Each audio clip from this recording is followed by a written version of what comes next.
Greater Sandton and beyond. Get ready for the Sandton Times Hour with your host, Alexander. Is that so, hey? Well, ladies and gentlemen, everyone in between and beyond, welcome to the Sandton Times Hour, edition 168, week 31. We haven't done that in a bit. And people were writing in going, we don't know what week it is. What week is it? Well, it's week 31, and it's edition 168. And, of course, the show is also available on all good digital audio platforms. If you stream or download or subscribe, we'll make sure you get onto one of those. And if you'd like to get in touch, you can send through your questions and comments or feedback on email. You can type up an email to editor@sandtontimes.co.za. And we'll promise to try and get to that email as best possible and as efficiently as possible. Also connect on social media at Sandton Times and also visit the website www.sandtontimes.co.za. So much more to read, so much more to see. So don't forget to check out those different channels as well. And a very special welcome to everyone listening for the very first time. Yes, you who's just tuned in and you don't know what you've just signed up for. Well, you're welcome. And of course, our regular listeners to the Sandton Times Hour in Johannesburg and Pretoria, across South Africa and everywhere else in the world, online or on air, wherever you are, I'm happy to report that all is well in Sandton land. And of course, because of you, a nomination for Podcast of the Year, and those votes close on the 10th of August. So if you'd like to vote for this show in the Podcast of the Year category, I would be forever indebted to you and appreciative if you did so. And the links are everywhere.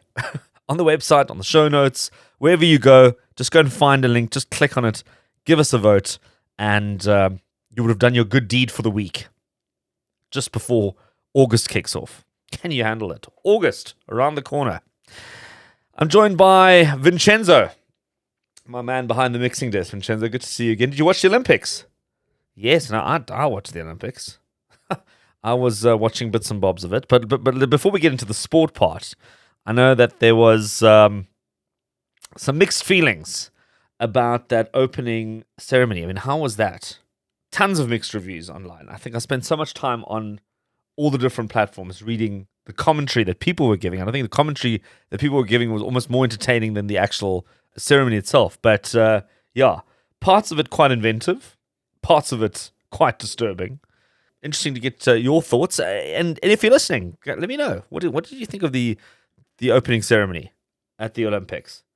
And then, of course, our sports, men and women on the fields and in the water and wherever they are. Fingers crossed that we bring home a couple of medals. But it is truly remarkable to see some of the highest performers in the world going head to head. And we have to give them some support. So do your bit wherever you can to support Team South Africa. Right, talking about athleticism, we had to be quite athletic this past week with a solid lineup of events in the diary. And let's have a quick look what was in the diary. Well, there was the launch of the Honor 200 series, a new cell phone device. Then LXX Sandhurst, we've spoken about this before. We interviewed a few people. And that's officially open now. It's a new shopping center in the heart of Sandton. So if you know where the Discovery head office is, sort of that neighborhood, right next door, LXX Sandhurst has opened. A couple of stores have opened already. And then Red Bull, they hosted a show run activation. If you've been under a rock or you haven't been up to speed with what's going on in terms of Formula One, well, Oracle Red Bull Racing are bringing the Red Bull show run to Sandton on the 6th of October.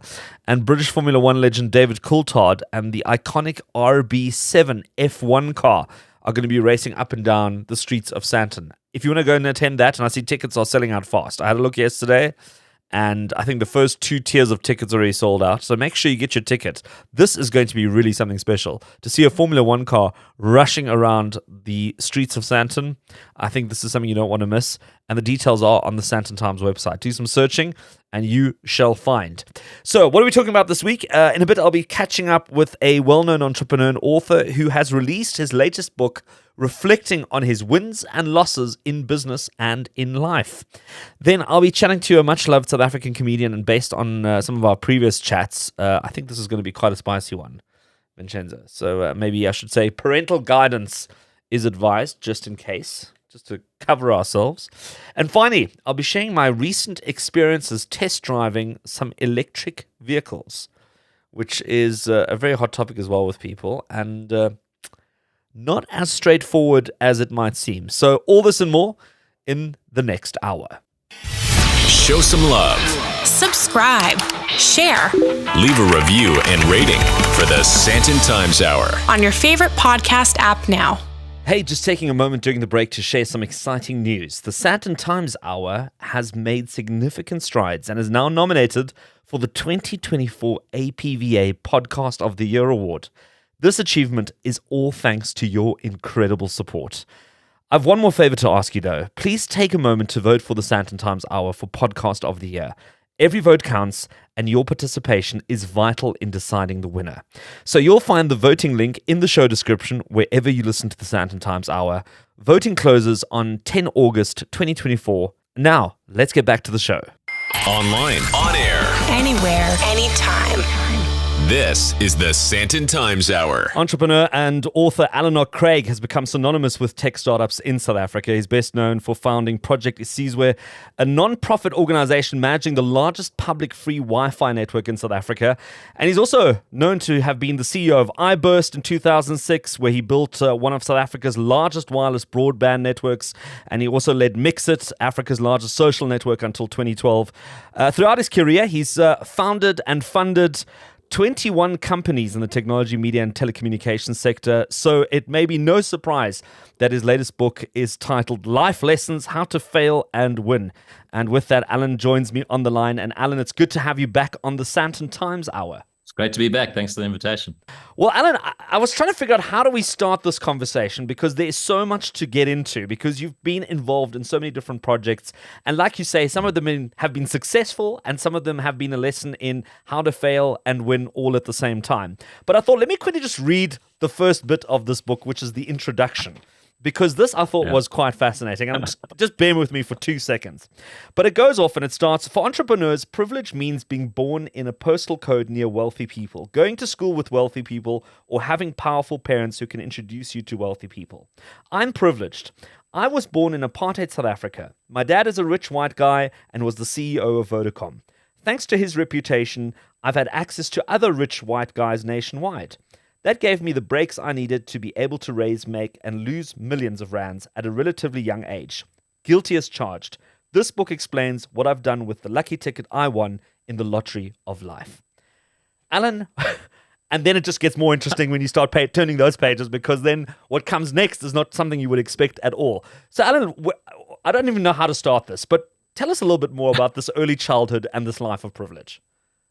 Look, man, when I wrote this, it started as a little diary to myself, kind of, and it just expanded and expanded and expanded. And then after a while, I shared it with one or two people, to see what they had to say. And the feedback I got was, I've got to confront some facts, and that is, I come from a life of privilege, and it doesn't matter how hard you think you've had your life, you actually got to confront some things, and it makes it more relevant to people when they read it. So it started with that. And then I just thought back to everything that happened along the way that made who I was. And I thought of my childhood, and I could only think of the hidings. I actually literally can only think of when I got hidings when I was a child. So, chapter 1 is how many hidings I got and how I had to deal with it and why I got them and the lessons I learned out of that. And from there, it goes into my career as an entrepreneur. Do you think those early physical hidings were a preparation for the not-so-physical hidings that you would get when you got into business and realized that certain things didn't play out the way they were supposed to? That's a good question. I wonder, yeah. I don't know how you can... I don't know how I would have been managed properly. I was a naughty little kid. But, when we grew up, we got hidings. And I remember, my mom would wait at the front door every night with a list of, transgressions, my brothers and I, and my dad would come in and say, go to the bedroom, and we'd get a hiding, and then later we'd go say goodnight to him, and that was life, that's how it normally was. It's a life of discipline. Probably does pay some dividends down the road. I actually think I probably learned more lessons at my high school, the Glen High School. That was quite a rough school. A lot of bullies in that school. I think the lessons I learned having to deal with bullies were relevant in my career a lot more than the hidings were. Yeah. I mean, it's interesting because you do speak about coming from a privileged background, a background where you already had connections.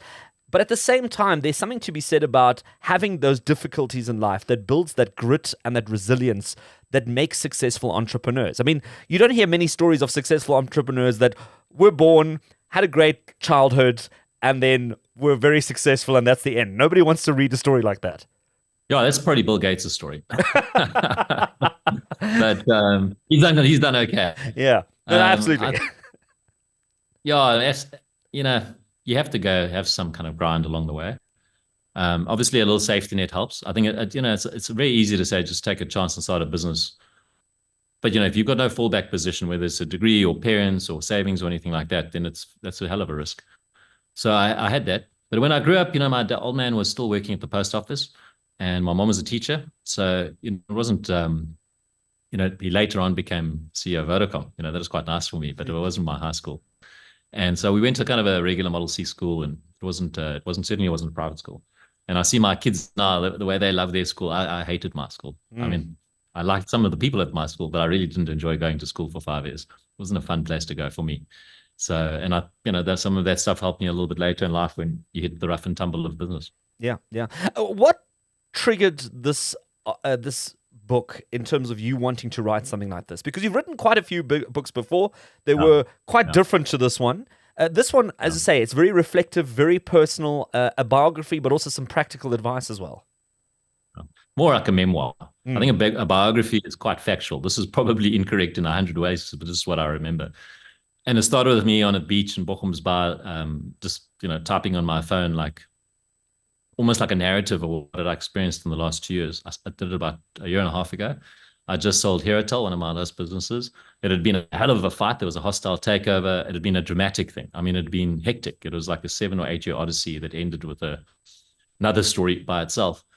And then as I did that, it kind of fleshed it out. And it just kind of, I started backfilling, and I started thinking about all the lessons I learned at Mixit, and I learned at Cellphone, and I learned at Chani Wi-Fi, and I learned in my articles, and I learned at high school, and just kind of kept building into this kind of book of lessons in a way for myself as an exercise in reflection.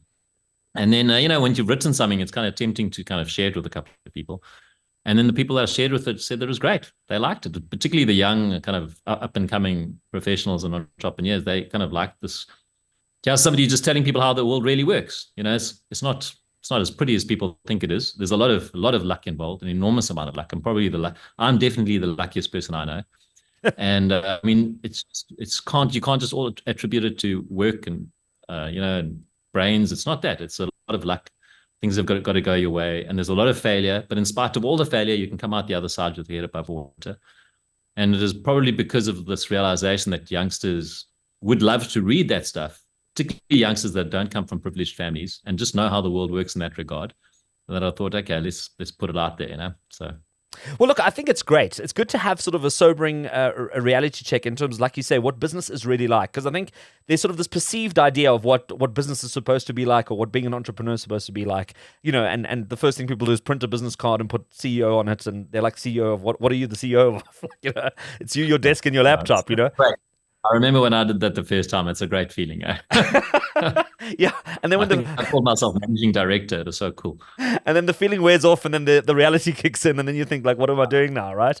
But it's good to have. But nowadays, all I want to do is get that title off my business card. You don't want to be the CEO because everyone goes to the CEO for answers.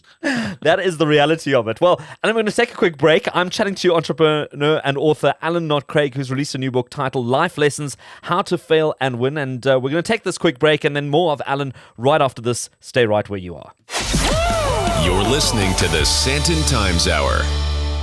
Dodging winter blues or gunning for a deadlift PB? Whatever your reason, ignite your winter fire with Virgin Active. Join now. Score July free, plus up to 50% off fees for 3 months. Call 0860-GET-FIT or visit a club to get started. virginactive.co.za. T's and C's apply. Everybody has a reason. The best of Sandton and beyond.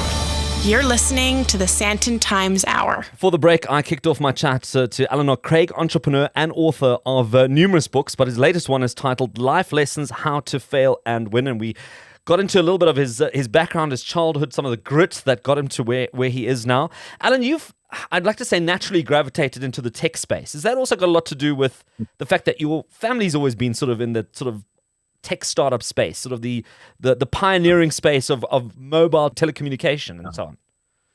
Yeah, definitely. My old man, he was an electrical engineer, worked at the post office and then telecom, and then became the first CEO of Vodacom. My dinner table conversations were always around communications, telephones, phones, all the latest, greatest stuff. And I just naturally gravitated towards it. And I mean, I had an epiphany in 2010. I actually literally had an epiphany, which was a pretty weird experience when people see it happen.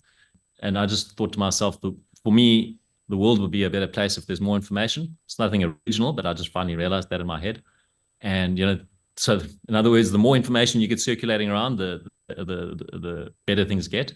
And the way to do that is get more internet out there. So, from 2010, it's really been 100% focus on whatever business I'm involved in, trying to get people on the internet. And kind of in South Africa, you've got to go back to grassroots. You can't just think about apps. You've got to think about infrastructure. So, it's been about trying to figure out how do you get affordable infrastructure into every home. So all of us have unlimited internet. Well, this has been a life odyssey for you. And I'd almost like to ask, what those victory conditions are. When would you say you've gotten to a point where you said, like, I've achieved what I've needed to achieve? And I mean, I suppose the answer would be, well, if everyone has internet. But I suppose there also has to be a bit of a more pragmatic sort of answer to that.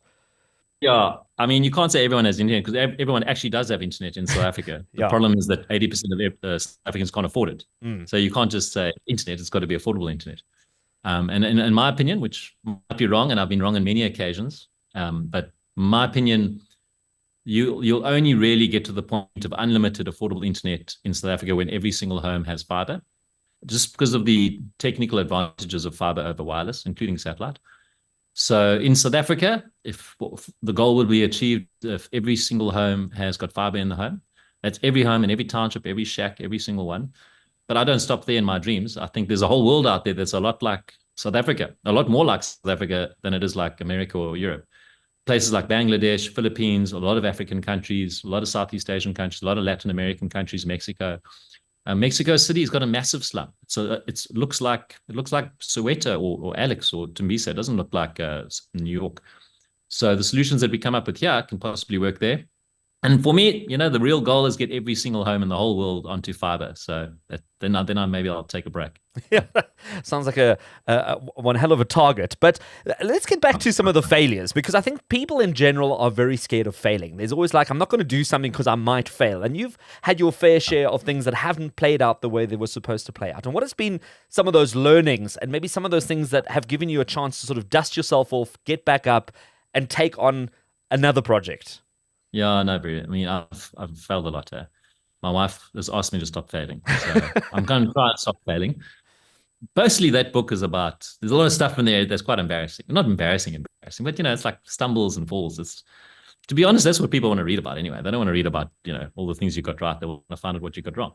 And I've never really learned a lesson from success. I've only learned lessons from failure. So, I mean, I had a massive setback in Mix It when I was basically kicked out. And I lost a lot of money, lost a lot of reputation. I mean, it was a hell of a thing. We had to sell our house. We had to start again. I borrowed my sister-in-law's of 2003 Honda Jazz. I drove that for a while. There was a whole reset for my ego as well. And it was all my fault. I think I suffered from a bit of hubris and definitely some unconscious incompetence.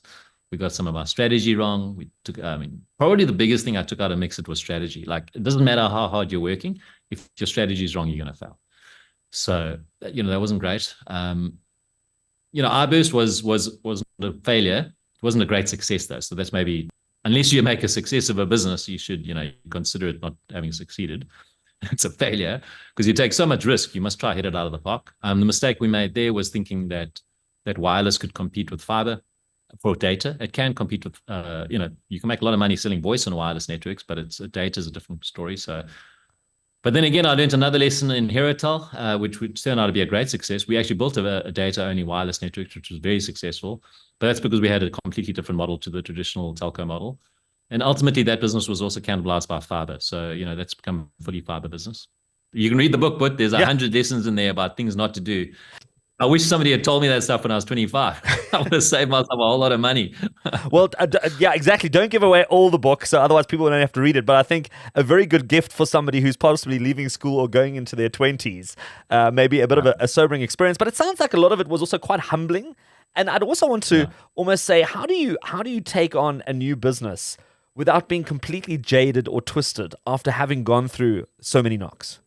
No, I'm just a very trusting person, firstly, and one of my mentors actually told me once, don't let them take away your cheesiness. When I took a particularly bad knock, I'm just a trusting person. I assume everything's going to be okay, and again, I look for the good in people, and I think that's a good thing to have in life.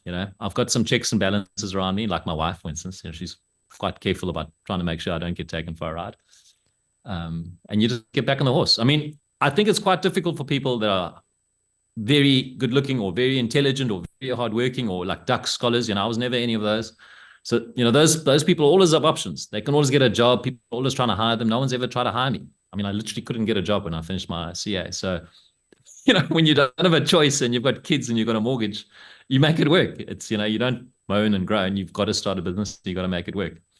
But maybe the biggest decision I made in my life that kind of paid dividends was the person I married and the age at which I married. I got married quite young at 25. I managed to marry an incredibly good person. I married her long before she realized, she could have done better than me. That's why you should kind of marry young before they realize they can do better than you. And, it just took a lot of noise out of my life, and so not just noise. I mean, I wasn't like thinking about anything other than work. I wasn't like dating. And I was also, my wife was a CA. She earned money whilst we started my first business. So she paid the bills for a while. She keeps me grounded, when I kind of made money the first time, when we go buy a Ferrari, she says, you can't buy a Ferrari. Okay, I won't buy a Ferrari, So if you're with the right person, a lot of the noise the self-inflicted damage can, be avoided. That is a big decision. I always recommend that to people, marry young. And if you make a mistake, get divorced young, marry again, just keep going, but just try to get that noise out of your life, And make sure someone's got a tight grip on the purse as to where the money's going, not into a Ferrari. Yeah. No, it wasn't about the purse. It was about the pretentiousness. Ah, okay. So that was good. I mean, it's very good advice. I mean, we live in South Africa. It's not Monaco. We live in a country with 60 or 70 million people. A lot of those people don't have a lot of money. What am I thinking? Like, why would I drive around a flash car? Just make myself a target. It's just not right when you think about it. So, but it didn't seem not right to me at the time. Luckily, I had a wife who understood all of that stuff. So I try to like listen to her all the time. Obviously I try to ignore her as well, but mostly I regret that. Well, listen, if you've been listening to this conversation and you find this very intriguing and you want to find out a little bit more, well, I encourage you to grab a book called Life Lessons, How to Fail and Win. It's Alan Knott-Craig's latest release, and I think it's going to be a page turner for you. I must say it's been fascinating to read these pages, and probably not what you would expect. It's available at all good bookstores, both online and offline. And Alan, it's been such a pleasure catching up with you again on the Sandton Times Hour. Thanks very much for having me. From Greater Sandton to the rest of the world, this is the Sandton Times Hour. And as we get into the second half of the Sandton Times Hour, don't forget that if there's anything that you heard on the show this week, but you didn't get the details, well, don't stress. You can head over to sandtontimes.co.za and explore the comprehensive show notes where we put all the information up on there. Links, further reading, details, ticket prices, all these things that people wonder about or they hear and forget. You can get it on the website, and it just makes it so much easier. And, of course, you can also connect with the Sandton Times on social media at Sandton Times, and feel free to engage on there as well. Well, heading back to Sandton, I'm thrilled to be joined by a guest that I seem to be talking to on an annual basis, Nik Rabinowitz. He's back in Sandton with a new show called Pension Killer, and it runs until the 3rd of August at the Theatre on the Square, and it's a brave, new, hilarious world seen through the eyes of a slightly heroic aging comedian. His words, not mine. Welcome, Nik, to the Sandton Times Hour. Thanks, Al. We do speak annually, don't we? So we get to see how we've aged. There's a little bit more grey. I can see a lot more grey there. You can see a lot more of my giant forehead. I'm also thinning at the temples. So we are, in fact, aging and slightly less heroic. Slightly more heroic and slightly older. I don't know. It's that maturity, that wisdom that's starting to come out through our Oh, scalpel. yes. They say, what do they say? Wisdom comes with age. But unfortunately, for some people, age comes alone. But it's not just our age. It's not about you going into pension. This is about something completely different, this show. Well, it actually is a little bit about pensioners. I'm an OG pension killer because my dad was almost retired when I was born, and so he was looking forward to his pension, and then I killed it. And then my third child is also, we named her, at her bris, the rabbi named her Rivka Brocha, Parog and Chutzpah pension killer Rabinowitz, because now I have to work for another 3 decades to support her financially because she's Jewish. She'll only leave the house at the age of 32. That's a best case scenario. Frightening, Nick. But you came up with the show, is it a couple of years back? I believe Kagiso Lediga had some influence on the show. I think it was actually Kagi's idea. We were doing a Zoom show during lockdown, and I told him a story about, well, I was almost a pensioner killer. Some people are confused about the title, but apparently my dad almost had a heart attack the night I was conceived. And so if that had happened, I would have called the show Pensioner Killer, but it's Pension Killer. So thanks, Kagi, for that. But both having come from a very different generation, I believe you've also employed sort of a woke monitor or somebody who tests the wokeness of your material to make sure that you don't get cancelled or thrown out or burnt at the stake. Yeah. On this show, I've had 2 people doing that, Gilly Apter and Kate Pinchuk. Gilly is more in my generational, she's a little bit younger than me. I think she might be, because you get Gen X and then there's, the next one is millennial, but there's one in between, Alex. When were you born? 83. 83. You might actually fit this category. It's called geriatric millennial. Oh, wow. Okay. What does that define as? But then Kate's she's the woke police for me. She's in her early 30s, so she's a millennial, and she tells me things like, "You absolutely cannot say that. You cannot do an impression of Archbishop Desmond Tutu." And then I said, "But what if his family have requested me to do it?" And then I did it, and I made them cry. Is that okay? Do I get cancelled for that? And then she says, "As long as you say the prayer of cancellation from the Book of Job before you do it." Yeah. So I was actually going to hire a team of people. I was going to hire a team of black lesbian paraplegic FISMAS 4 activists, but they're comedy writers, but they were too expensive, so I just went with Kate. But do you find that this is an actual thing that you really have to be concerned about, going out on stage and having a whole bunch of people stand up and say, no, you can't say that, or we're going to shut down this whole place, or whatever it is that people do these days? I don't know, glue themselves to the street, or? No, I don't think so. I don't think that's actually going to happen. It can happen when I perform for like much younger audiences. I can just see them going. I just walk up. I performed for a group of like 20-year-olds a few months ago, and I could just feel the atmosphere as I walked on. They just looked at me and went, "That person is old and problematic," before I'd said a word. And then the whole time I could feel like they were trying to swipe right on me, but they couldn't understand that there was an actual live person talking. And not like a TikTok. They just wanted it to end and scroll down. I don't think there's comedians in this country. I don't think it's a thing. Actually, don't think it's a thing anywhere. But I do think as an older comedian, I have to evolve as well and be aware of what I'm saying and the impact it might have on certain people and etc. Yeah. Well, I believe the show is also partly about your childhood and obviously this pension killer status that you took on when you were born at your father's age that he was. I think it was 56. But it's also about current affairs stuff. That stuff that you do exceptionally well as well is tapping into the There's a little bit of that. The zeitgeist. There's a little bit of that. Yeah. I'm not running out of material, but most of it is drawn from my own life, and some of it is current stuff as well, of course. And Joe Biden just pulled out late. Well, that's another pensioner thing, isn't it? How both you and I were conceived. Yeah, Nick. But how do you sort of keep going with your comedy career in terms of always finding new material? I mean, this one you mentioned comes up on a Zoom call. Obviously, the current affairs stuff is always kind of great to tap into because it's also people's stuff that people want to see. There's only one way that can really reliably do it, and that's set a date. Book the theatre, set the date. Daphne goes, "Send me a blurb. What's it about?" And I've got no idea what's it about. And I make up something and send it. And then 6 months later, the show has got nothing to do with that. But I have to kind of do that.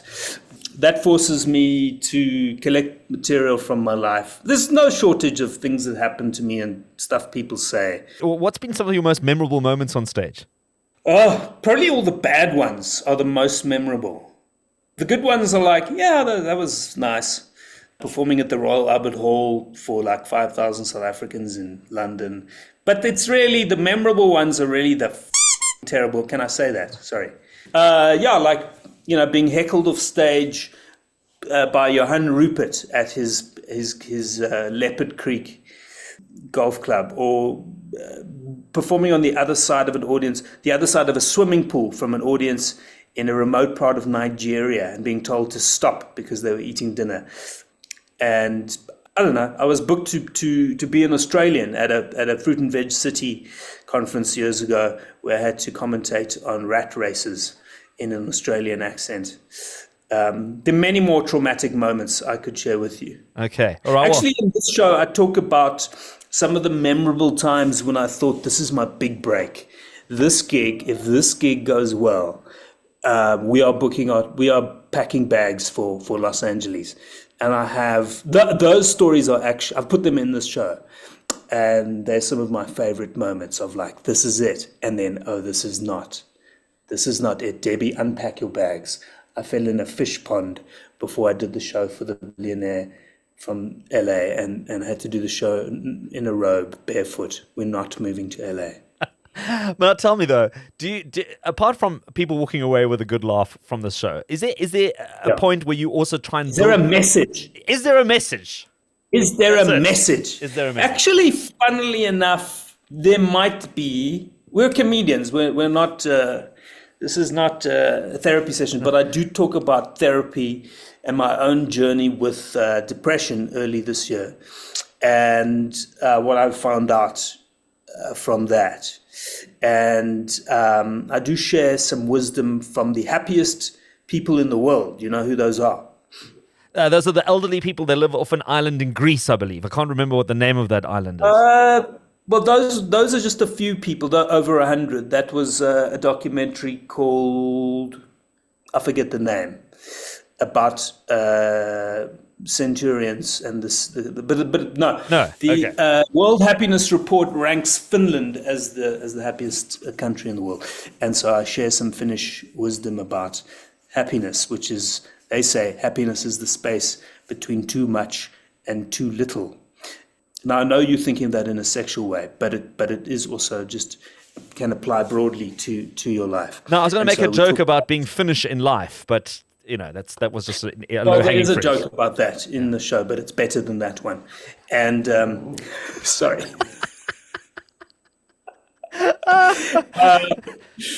So there, and I share like all the suggestions people made in terms of how to manage your mental health and be a happy and fulfilled person. So maybe there's a message that somebody will take away. Well, if you want to find out what that message is, Nik Rabinowitz is on at Theatre on the Square. His new show, Pension Killer, runs till the 3rd of August. Hop onto the sandtontimes.co.za if you want to get all the details, ticketing, etc., etc. And Nik Rabinowitz, it's been such a pleasure having you again on the Sandton Times Hour.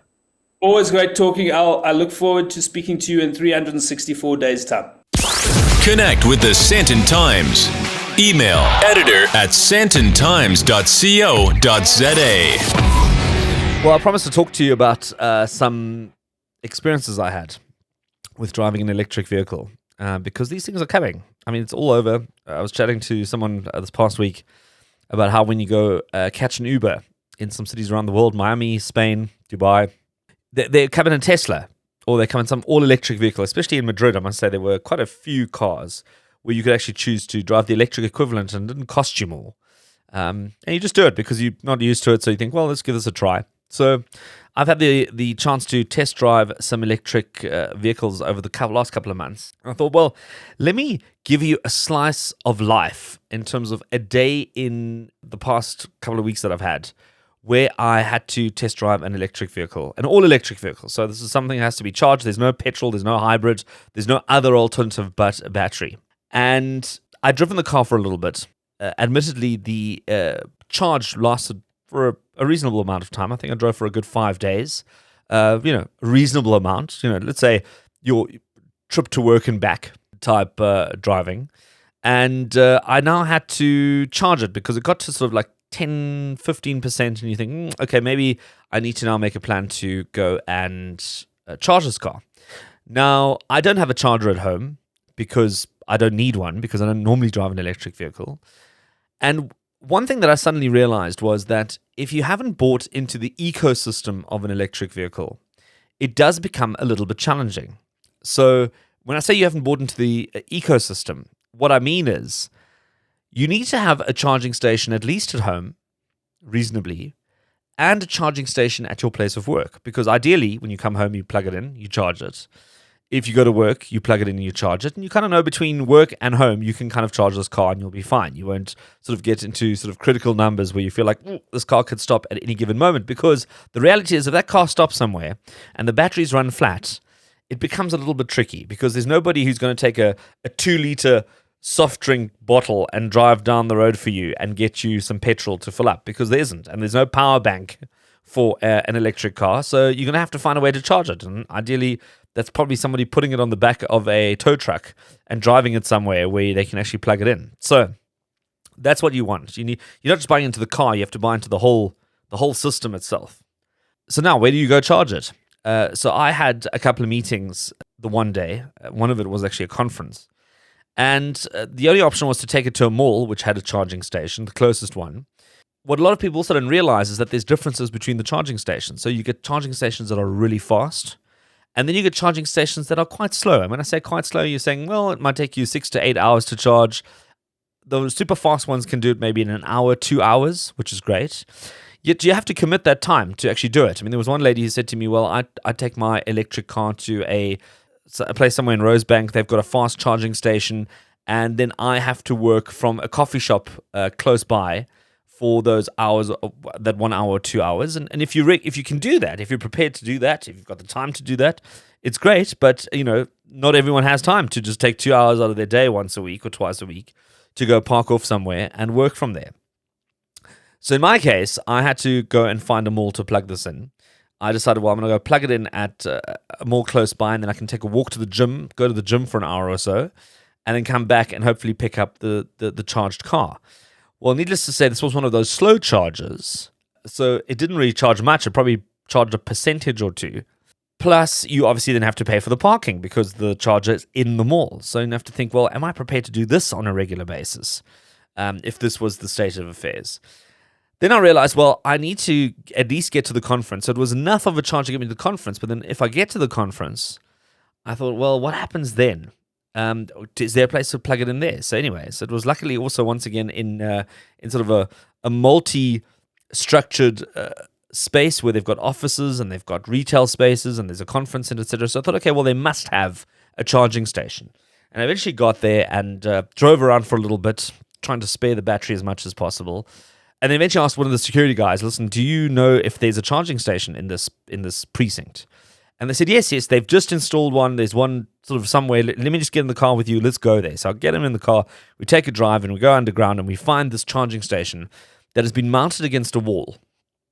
And unfortunately, I don't know whoever mounted it, probably didn't factor in the practicalities of this particular charging station. So what ended up happening was it's in quite a narrow parking bay.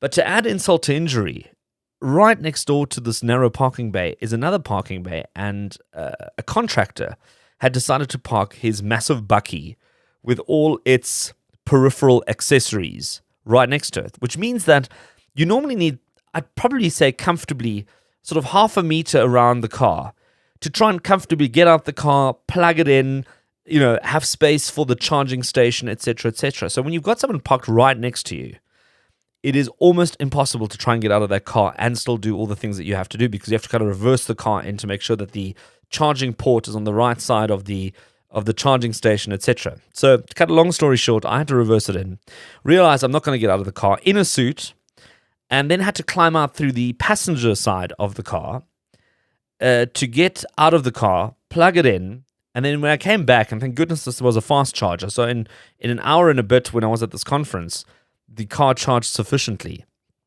I had to then climb back into the car through the passenger seat, which was a feat of Pilates, yoga, and a really well-tailored suit to get back into the driver's seat and then obviously get out of the parking bay.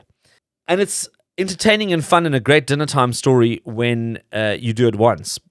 Is it a great thing to have to talk about all the time on a weekly basis when there's so many other things that we have to worry about? I think not. However, I think the technology is pretty epic. I mean, once you get into it and you see it, and it's amazing. And I mean, the acceleration on electric cars is sensational. I mean, there's some electric cars right now that are outperforming, I think, some petrol cars in terms of the acceleration and the speed, and it really is a great driving experience.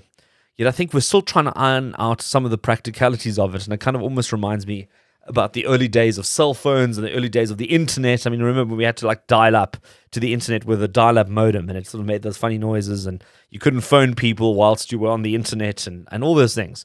So it's kind of like that space that we're in right now with electric cars. So right now, it's a little bit of a commitment and a little bit of, I suppose a costly affair if you have to install charging stations all over the place. But entertaining nonetheless, and interesting. So I thought I'd share that with you because so many people have asked me about it as I regularly test drive some of the latest releases from some of our reputable car manufacturers. And I think this is one that's not going to go away and that is still going to be with us for quite some time. And hopefully one day we'll reflect on this little chat and say, can you believe that's what it was like when electric cars first started making their way around Greater Sandton? That's it for the Sandton Times Hour this week. As always, available on a podcast on Apple, Amazon, Spotify, Podcast Party, and so many other leading digital audio platforms. Let me remind you to take a second to hop online and make sure that you vote for us in the Podcast of the Year category. I'd appreciate that greatly. Also, feel free to email editor@sandtontimes.co.za and also connect on social media @Sandton Times and visit the website www.sandtontimes.co.za and feel free to send your questions, your comments, your feedback. All of those are welcome. And thank you to the guests who made time to be on the show this week, and of course also the team behind the scenes that makes sure that all of this happens all round. Thank you for listening, and let's do it again next week.